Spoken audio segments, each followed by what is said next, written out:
بڑی جنگ لڑ رہا ہے کرونا کے اگینسٹ، کووڈ کے اگینسٹ. اور جس طرح ایک وقت پہ جون کے بیچ میں جب پریشر پڑا ہوا تھا ہاسپٹلز پہ، تو مجھے بڑا فخر ہوا جس طرح ہمارے ڈاکٹرز نے، نرسز نے، میڈیکل ورکرز نے اس مشکل وقت کا جس طرح سامنا کیا. تو مجھے اپنی قوم کے اوپر بڑا فخر ہوا اور اپنے سارے ہیلتھ ورکرز کے اوپر. اور ابھی بھی ہم نے سب نے ماسک پہنے ہوئے ہیں. ہمیں ایک خدشہ ہے کہ ایک سیکنڈ ویو آ سکتا ہے، اور تھوڑا تھوڑا انڈیکیشنز ہیں کہ ہمارے کیسز تھوڑے بڑھ رہے ہیں. مجھے زیادہ خوف ہمارے ان شہروں میں ہے جدھر پولوشن زیادہ ہے، جدھر اسموگ زیادہ ہے. جو اگلے 2 مہینے ہیں، اگر انشاءاللہ اگر ہم نے یہ صحیح طرح گزار لیے تو اس کے بعد مجھے اتنا خدشہ نہیں ہے. لیکن لاہور میں خاص طور پہ اب سے لے کے نومبر کے اینڈ تک جب اسموگ آئی ہوتی ہے، جب ویسے ہی وائرسز زیادہ ہوتی ہیں، تو ہمیں بڑا احتیاط کرنی پڑے گی سب کو. اور وہ بھی 3-4 اور شہر ہیں، کراچی ہے، گجرانوالہ جدھر زیادہ ہے، فیصل آباد اور پشاور، ادھر زیادہ خطرہ ہے. تو اس لیے میں آج اس پلیٹ فارم سے بھی ریکویسٹ کرنا چاہتا ہوں اپنے پاکستانیوں کو کہ بڑا دیکھ کے یہ اگلے 2 مہینے گزاریں، کیونکہ اصل تو پریشر پڑتا ہے ہمارے ہیلتھ ورکرز کے اوپر، ہمارے ڈاکٹرز اور نرسز کے اوپر، اور جو لوگ کام کرتے ہیں وہاں. آج میں 3-4 باتیں آپ سے کرنا چاہتا ہوں، کیونکہ ڈاکٹرز کمیونٹی ایک ایسی کمیونٹی ہے جن کے صرف یہی نہیں کہ وہ ایک کام کر رہے ہوتے ہیں سوسائٹی میں جو سب سے زیادہ اللہ کا کام ہوتا ہے، کہ دکھی وہ ایک کام کر رہے ہوتے ہیں سوسائٹی میں جو سب سے زیادہ اللہ کا کام ہوتا ہے، کہ دکھی لوگوں کی تکلیفوں دور کر رہے ہوتے ہیں. اور دوسری چیز یہ کہ وہ اوپینین میکرز ہوتے ہیں، کیونکہ لوگ ڈاکٹر سے بات کرتے ہیں، بلکہ ڈاکٹر سے وہ بات کرتے ہیں جو اپنے گھر والوں سے بھی نہیں کرتے. تو وہ خاص ایک معاشرے میں ان کا مقام ہوتا ہے، اور معاشروں میں عزت ہوتی ہے ڈاکٹرز کی. تو سب سے پہلے کہ دیکھیں، میرا جو ایکسپیرئنس سب میڈیکل پروفیشن سے ہوا جب میری والدہ کو کینسر ہوئی، اور تب پہلی دفعہ مجھے اندازہ ہوا کہ پاکستان کے ہاسپٹلز ان کی سٹینڈرڈ گرتی جا رہی تھی. یعنی میری ساری فیملی ہم میو ہاسپٹل میں پیدا ہوئے تھے، اور ہمارے گورنمنٹ ہاسپٹلز کی بہت اچھی سٹینڈرڈ تھی جب ہم بڑے ہو رہے تھے، سسٹمز اچھے تھے. آہستہ آہستہ ہمارے ہاسپٹلز کی سٹینڈرڈ نیچے جانی شروع ہوئی، اور اس کی ایک بہت بڑی وجہ یہ تھی کہ جو ایک نیشنلائزیشن ہوئی ڈاکٹر ہاسپٹلز کی اور اسکولوں کی 70s میں، اس کا بہت بڑا نقصان ہوا. اور کیونکہ میں اس کو ایک واٹر شیڈ سمجھتا ہوں کہ اس کے بعد ہمارے اسکولوں کی بھی سٹینڈرڈ نیچے چلی گئی، گورنمنٹ اسکولز نیچے چلے گئے، ہمارے گورنمنٹ ہاسپٹلز نیچے چلے گئے، اور پھر پرائیویٹ اسکولز بھی آنے شروع ہوئے اور پرائیویٹ ہاسپٹلز بھی آنے شروع ہو گئے. اور اس کی وجہ یہ تھی کہ سزا اور جزا ختم ہو گئی. جب سے اللہ نے دنیا بنائی ہے، جس سسٹم میں سزا اور جزا ختم ہوتی ہے وہ سسٹم نیچے چلا جاتا ہے. کیا وجہ ہے کہ میں محنت کروں اور مجھے بھی اتنے ہی پیسے ملے، اور وہ جو ایک ڈاکٹر محنت ہی نہ کرے؟ جب جس سسٹم میں یہ ہوتا ہے وہ سسٹم کبھی کمپیٹ نہیں کر سکتا. تو جب ہمارا یہ سسٹم آیا اور آہستہ آہستہ یہ جو سب کی پروموشن ہو جاتی تھی اور پھر سب کی سیلری انکریز ہو جاتی تھی، کوئی تمیز نہیں کی جاتی تھی کہ محنت کون کر رہا ہے اور کون محنت نہیں کر رہا، اس سے ڈیٹیریشن ہمارے ہاسپٹلز میں آنی شروع ہوئی. اور یہی ہمارا گورنمنٹ اسکولوں کے اندر آہستہ آہستہ وہاں بھی ڈیٹیریشن شروع ہو گئی. اور پھر پرائیویٹ اسکولز بڑھنے شروع ہوئے، پرائیویٹ ہاسپٹلز آنے شروع ہوئے، کیونکہ جو پیسے والے لوگ تھے وہ تو اپنا پرائیویٹ ہاسپٹلز میں جا سکتے تھے، لیکن عام لوگوں کے لیے، غریب لوگوں کے لیے گورنمنٹ ہاسپٹلز ہو گئے. اور کیونکہ صرف غریب جانا شروع ہوئے تو ان کی اور سٹینڈرڈ نیچے جانی شروع ہو گئی, اکاؤنٹیبلٹی کم ہو گئی, اور جو امیر لوگ تھے وہ پرائیویٹ ہاسپٹلز میں, اور پھر جو سپر رچ تھے وہ اپنی چیک اپس بھی لنڈن کروانے شروع ہو گئے. تو اس سے ہوا کیا کہ جب جو ملک کے فیصلے جنہوں نے کرنے تھے ہیلتھ کیئر کے اوپر, جب ان کو کھانسی بھی ہو تو وہ لندن چلے جائیں, تو پھر کس نے پرواہ کرنی تھی کہ پاکستان کا ہاسپٹلز اور ہمارے انسٹیٹیوشنز کیسے امپروو ہونے تھے. تو یہ جو آہستہ آہستہ ڈیٹیریشن ہوئی, ہم اب اس سٹیج پہ ہیں کہ ہمیں اب اس ساری چیز کو ٹھیک کرنا ہے. مجھے لوگ کہتے ہیں جی جب سے میں ابھی 2 سال 26 مہینے ہوئے ہیں, عمران صاحب کدھر گیا جی نیا پاکستان؟ میں ان لوگوں کو سمجھا کے تھک گیا ہوں کہ نیا پاکستان ایک سوئچ نہیں ہے, گورنمنٹ آئی سوئچ ہوا تو نیا پاکستان بن گیا. یہ فیری ٹیلز میں ایسی چیزیں ہوتی ہیں. اصل زندگی کے اندر ریفارم پروسیس ایک جد و جہد کا نام ہے. ایک قوم جد و جہد کرتی ہے چینج کے لیے, پوری ایک قوم مل کے سٹرگل کرتی ہے, پھر چینج آتا ہے. اور دنیا میں بڑی بڑی قوموں ہمارے سے برے حالات سے اٹھ کے کہاں پہنچ گئی, لیکن سٹرگل کر کے پہنچی. جب میں مدینہ کی ریاست کی بات کرتا ہوں تو میں اپنے سارے لوگوں کو کہتا ہوں وہ سٹڈی کریں. وہ دنیا کی تاریخ کا سب سے یونیک فنومنا تھا. کبھی ایسی چیز ہوئی نہیں دنیا میں, دنیا کی تاریخ میں کبھی ایسی چیز نہیں ہوئی. یہ تاریخ کا حصہ ہے, ہمارے دین کا حصہ تو ہے ہی, لیکن ہمیں اس کو تاریخ کا حصہ بنانا چاہیے کیونکہ ہم سیکھیں گے اس سے. کیوں اللہ قرآن میں کہتا ہے کہ نبی صلی اللہ علیہ وسلم کی سنت پہ چلو؟ اللہ کو تو کوئی فائدہ نہیں اس سے, ہماری بہتری ہے. وہ جو ماڈل بنا تھا مدینہ کا, اس کے اوپر دنیا کی تاریخ کا سب سے عظیم سیویلائزیشن کھڑا ہوا تھا. تو وہ کوئی ماڈل بنایا تھا نا دنیا کے گریٹسٹ لیڈر نے. تو جب اللہ ہمیں ان کی سنت پہ چلنے کو کہتا ہے تو وہ ہمیں, جس طرح آج کل کے میں بڑے نوجوانوں کو دیکھتا ہوں کہ بل گیٹس کی کتاب پڑھ لی, وہ دوسرا وہ سٹیو جابز کی کتاب پڑھ لی کہ کامیاب کیسے ہونا ہے. وہ اس لیے پڑھتے ہیں نا کہ ان کو رول ماڈل بناتے ہیں, لیکن کسی بھی دنیا کے انسان نے وہ اچیو نہیں کیا جو نبی صلی اللہ علیہ وسلم نے کیا. تو اس کو سٹڈی کریں. قرآن ہمیں یہ کہہ رہی ہے کہ اس کو سٹڈی کریں. تو وہ جو انہوں نے سٹیٹ بنائی تھی وہ ایک سٹرگل تھی. 4-5 سال تو وہاں بڑی سٹرگل کی انہوں نے. امہ خطرے میں تھی 4-5 سال. جنگ خندق اور جنگ احد میں امہ بڑے مشکل حالات میں تھی, بڑے کھانے پینے کے لیے چیزیں نہیں تھی, مشکل تھے, سٹرگل کی تھی. تو لیکن پھر وہی دنیا کی تاریخ ہے کہ وہ پھر جیسے اس سٹرگل سے نکلی تو وہ ایسی مضبوط قوم نکلی کہ انہوں نے دنیا کی امامت کی کتنے سالوں, کتنی صدیوں. ہمارے لیے یہ ٹائم ہے اب سٹرگل کرنے کا. ایک ادارہ جو خراب ہو جائے, جس میں بری عادتیں پڑ جائیں, جس کے سسٹمز کولیپس کر جائیں, اس کو ٹھیک کرنا کا زیادہ مشکل ہوتا ہے بنسبت ایک نیا ادارہ کھڑا کر دو. ہم نے 3.25 سال میں شوکت خانم ہاسپٹل پشاور بنایا ہے.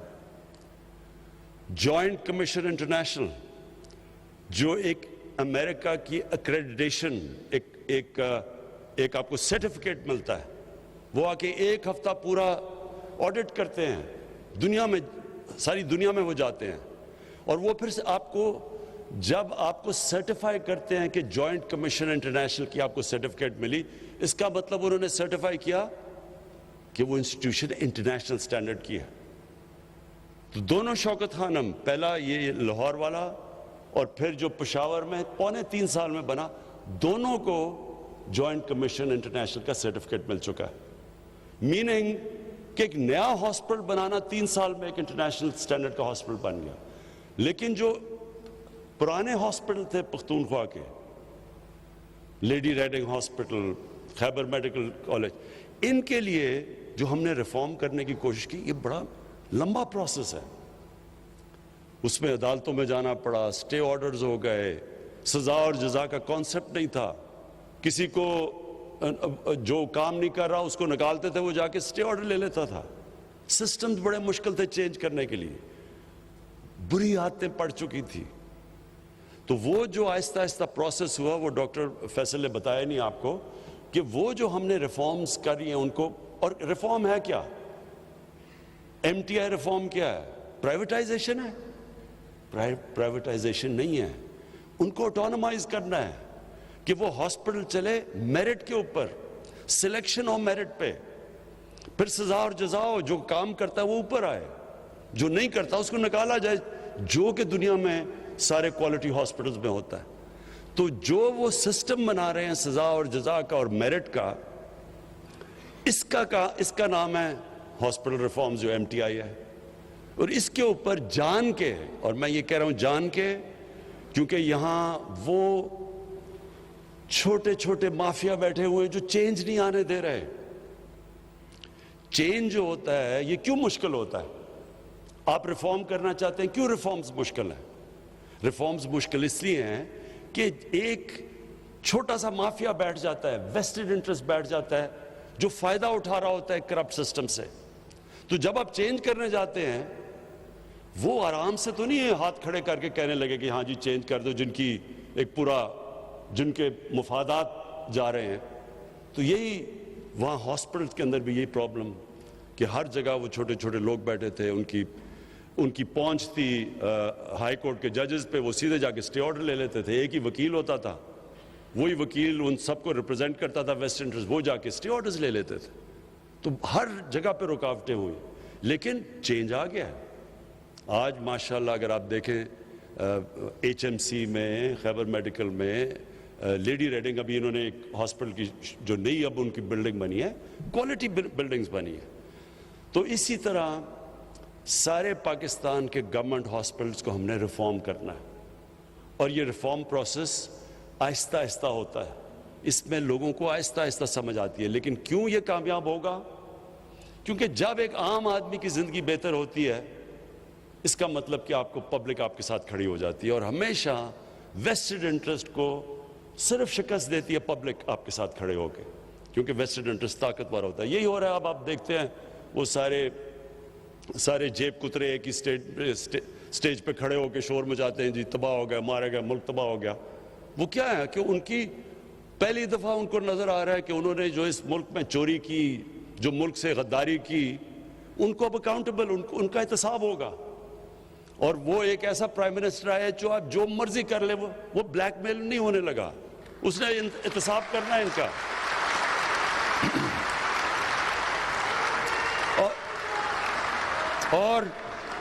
اور انشاءاللہ آپ یہ دیکھیں گے, یہ میری بات مان لیں, یہ پاکستان کے ڈیفائننگ مومنٹس ہیں, فیصلہ کن وقت ہے پاکستان کا. یہ سارے جو 30 سال سے اس ملک میں بار بار انہوں نے باریاں لی ہیں, یہ سب اکٹھے اسی طرح ہی ہیں جس طرح وہ ہاسپٹل میں چھوٹا سا مافیا اکٹھا ہو جاتا ہے, چینج نہیں آنے دیتا. یہ بھی چینج ڈرے ہوئے ہیں, ان کو تو زیادہ نقصان ہوگا چینج سے, لیکن ڈاکٹرز کی تو صرف روزی جائے گی. جو روک رہے ہیں ان کو تو خیر انہوں نے جیلوں میں جانا ہے. جو ہاسپٹل ریفارمز ہیں وہی راستہ آگے پاکستان کا.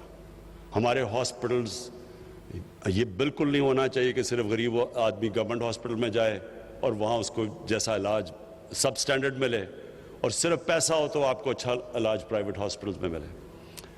دوسری چیز, ہیلتھ کارڈ, انصاف ہیلتھ کارڈ. دیکھیں ہمیں پختونخوا میں جب آئے تو 2-3 سال تو مسلسل یہ سننا پڑا, جی کدھر ہے نیا پختونخوا. سارے ہمیں کہیں جی کدھر ہے, جی کدھر ہے تبدیلی. تو جب رزلٹ آیا 5 سال کے بعد, تو کبھی بھی پختونخوا میں یہ نہیں ہوا کہ ایک حکومت کو انہوں نے دوسری دفعہ باری دی ہو. اس باری ایک ہماری کولیشن حکومت تھی. جب الیکشن ہوا تو 2/3 اکثریت ملی ہمیں. اس کی وجہ کئی وجوہات تھی. ایک تو تھا کرپشن, بالکل نیچے لے گئے ہم, کرپشن چلی گئی نیچے. اس کے بعد ایک لوکل گورنمنٹ سسٹم, گاؤں کے لیول کے اوپر ہم نے ان کو امپاور کر دیا, وہ بھی تھا. پولیس کو کافی چینج آ گیا پولیس کے اندر. لیکن جو سب سے زیادہ وجہ عوام کھڑی ہوئی تحریک انصاف کی حکومت کے ساتھ ہمیں ووٹ دیا، وہ تھا صحت کارڈ۔ اور وہ کیوں تھا؟ دیکھیں، آپ تصور کریں، اور آپ ڈاکٹرز ہیں، آپ دیکھتے ہوں گے، سوچیں غریب گھر ہے، دہاڑی دار ہے، سارا دن وہ محنت کر رہا ہے، مشکل سے وہ پیسہ بناتا ہے کہ اپنے بیوی بچوں کو وہ کھانا صحیح دے دے۔ اس گھر کے اندر اگر بیماری ہو جاتی ہے، امیجن کریں کہ وہ کیا کریں گے؟ سارا گھر غربت کے نیچے چلا جاتا ہے۔ یہ ساری ریسرچ شو کرتی ہے کہ پاورٹی، غربت، اس کی ایک بہت بڑی وجہ یہ ہے کہ غریب گھرانے میں بیماری ہو جاتی ہے۔ میں نے جب یہ شوکت خانم جو ہاسپٹل کیوں بنایا کہ ایک میں نے غریب کینسر کا مریض دیکھا، میں میو ہاسپٹل کے باہر ڈاکٹر کی انتظار کر رہا تھا۔ اس غریب وہ سارا دن بیچارہ مزدوری کرتا تھا اور دن کو رات کو بیٹھتا تھا اپنے بھائی کے ساتھ جس کو کینسر ہوئی تھی۔ تو تب میں نے سوچا کہ ہم جن کے پاس سب کچھ ہے، ہمیں اتنی عذاب پڑا ہوا ہے کہ ہمارے گھر میں کینسر ہے، تو ان بیچارے غریب گھروں میں کیا ہو رہا ہوگا؟ وہ تھا کانسیپٹ شوکت خانم کا۔ لیکن اس کا سیکنڈ کانسیپٹ یہ تھا کہ جب ایک غریب آدمی ہاسپٹل میں آئے تو اس کو بالکل اسی طرح ٹریٹ کیا جائے جس طرح جو مریض پیسے دے رہا ہے اس کو ٹریٹ کیا جائے۔ یہ میں نے کدھر دیکھا؟ میں اپنی جب والدہ کو امریکہ انگلینڈ لے کے گیا، میں اپنی والدہ کو جب انگلینڈ لے کے گیا تو میں تو پیسے دے کے اپنی والدہ کا علاج کروا رہا تھا، ساتھ ان کے ایک نیشنل ہیلتھ سروس کے اوپر مفت علاج ہو رہا تھا ایک خاتون کا۔ میں نے دیکھا کوئی ڈاکٹر اور نرس فرق نہیں کر رہے تھے ان دونوں کے اندر، دونوں کو ایک ہی طرح کا علاج کر رہے تھے۔ آج مجھے فخر ہے، اور آپ خود جا کے چیک کر سکتے ہیں، شوکت خانم ہاسپٹل میں غریب اور امیر مریض کے اندر کوئی فرق نہیں کیا۔ اچھا، اب میں آپ کو جو انٹرسٹنگ بات بتانا چاہتا ہوں، کیونکہ آج میری میٹنگ ہوئی، doctor Yasmin finance minister Punjab کے وہ بیٹھے ہوئے، اور پھر عثمان بزدار، تو جو میری آج ان سے بات ہو رہی تھی مجھے یاد آ گیا آج سے تقریباً 25 سال پہلے جب شوکت خانم کھلا تو ہماری اسی طرح کی ڈیبیٹ ہو رہی تھی۔ میں نے لوگوں کو کہا تھا، جو پیسہ اکٹھا کیا سڑکوں پہ جا کے، میں نے سب کو کہا کہ یہ ہاسپٹل میں غریب آدمی کا مفت علاج ہوگا۔ ہمارا بورڈ آف گورننس کی میٹنگ ہو رہی ہے اور ہمارا تب چیف ایگزیکٹو ایک امریکن ہم باہر سے لے کے آئے تھے، کیونکہ پاکستان میں کوئی ایڈمنسٹریٹر نہیں تھا جو کہ ایک اسپیشلائزڈ کینسر ہاسپٹل کو چلا سکے۔ تو اس نے بیٹھ کے بورڈ آف گورننس کی میٹنگ میں جب ہو رہا، اس نے کہا کہ اگر آپ نے 5% سے زیادہ کینسر کے مریضوں کا مفت علاج کیا تو میں آج آپ کو رائٹنگ میں دے رہا ہوں کہ یہ 3 مہینے میں ہاسپٹل بند ہو جائے گا، کیونکہ کینسر کا علاج اتنا مہنگا ہے، یہ ہو ہی نہیں سکتا کہ آپ 5% سے زیادہ۔ اور اس نے پھر دنیا میں مثالیں دی، ٹاٹا انسٹیٹیوٹ اس نے بتایا ہندوستان میں، اس کا بتایا، اور کہ یہ سارے ہاسپٹل کہیں بھی 5% سے زیادہ کینسر کے مریضوں کا مفت علاج نہیں ہوتا۔ تو میں نے تو اس کو کہا کہ میں نے تو لوگوں سے وعدہ کیا ہوا ہے کہ 70% کینسر کے مریضوں کا میں مفت علاج کروں گا۔ میں نے تو یہ کوئی پرائیویٹ ہاسپٹل بنانے کے لیے تو نہیں کیا، میں نے تو کوئی اس لیے مریضوں کا میں مفت علاج کروں گا، میں نے تو یہ کوئی پرائیویٹ ہاسپٹل بنانے کے لیے تو نہیں کیا۔ کے بعد چلا گیا، ایسا اکٹھا کیا کہ میں کمرشل ہاسپٹل بنا دوں، وہ 3 مہینے کے بعد چلا گیا، وہ 3 مہینے کے بعد چلا گیا۔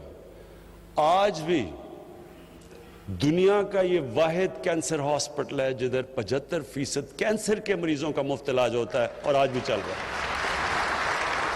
تو میں نے آج جو میٹنگ کی، ڈاکٹر یاسمین بہت گھبرائی ہوئی تھی، برا حال تھا ان کا، کیونکہ میں نے کہا کہ سارے پنجاب کے آپ نے لوگوں کو ہیلتھ کارڈ دینا ہے،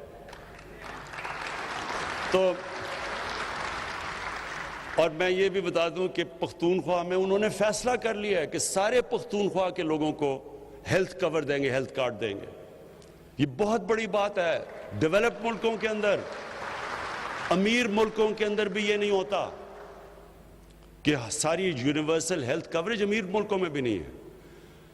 تو جب میں نے ان کو بتایا کہ پختونخوا میں انہوں نے کر دیا تو آپ کو بھی پنجاب میں کرنا ہے، تو انہوں نے بڑا کہا جی پنجاب بہت بڑا ہے، پتہ نہیں کدھر سے پیسے آئیں گے، 40 ارب پتہ نہیں کتنے ارب۔ تو میں نے ان کو تب بھی یہ سمجھایا کہ دیکھیں یہ آپ جب ایک غریب انسان کو، جب ان کے پاس ہیلتھ کارڈ آئے گا غریب گھرانے کے اندر، ہو سکتا ہے ان کو علاج نہ ہی کروانا پڑے، لیکن ان کو جب کانفیڈنس ہوگا کہ اگر ہمیں کوئی ہمارے گھر میں بیماری ہوتی ہے تو ہم صرف گورنمنٹ ہاسپٹل نہیں، ہیلتھ کارڈ کی وجہ سے کسی بھی ہسپتال میں جا کے اپنا علاج کروا سکتے ہیں۔ اب سوچیں